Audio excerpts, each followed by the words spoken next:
श्रावण महिन्यामध्ये महादेवांना नैवेद्य अर्पण करण्यासाठी केले जाणारे हे गव्हाच्या पिठाचे लाडू तुम्ही कधी ट्राय केले आहे का?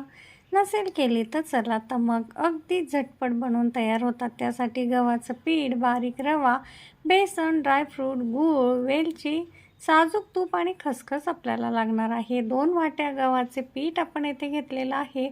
अर्धी वाटी बारीक रवा, पाव वाटी बेसन आपण यामध्ये टाकून थोडीशी चिमटीभर मीठ आपण येथे मिक्स करून घ्यायचं आहे. आता हे सर्व व्यवस्थित मिक्स केलं की यामध्ये 4 चमचे कडकडीत गरम केलेलं साजूक तूप टाकून ह्याला व्यवस्थित असं मिक्स करून घ्यायचं आहे.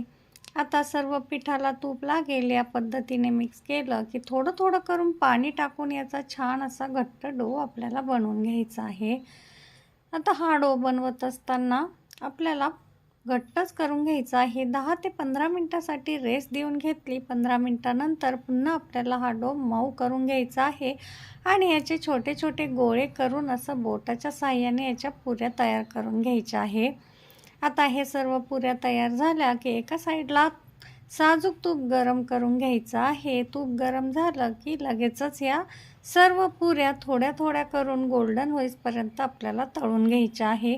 पुऱ्या तळत असताना गॅस आपल्याला मंद आचेवरच हवा, नाहीतर ह्या कच्च्या राहण्याची शक्यता असते. आता या थंड करून घ्यायच्या आहे.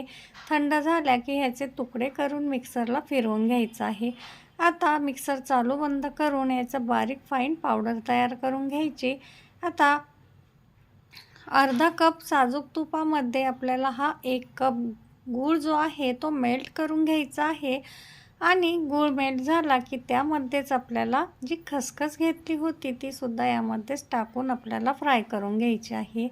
आता गूळ मेल्ट झाला की लगेचच हे मिश्रण आपल्या पिठावर ओतून घ्यायचं आहे जे आपण तयार करून ठेवलेलं आहे. यामध्ये वेलची पूड, बारीक केलेले ड्रायफ्रूट मिक्स करून घ्यायचे आणि लगेचच पटापट ह्याचे लाडू वळून घ्यायचे आहे.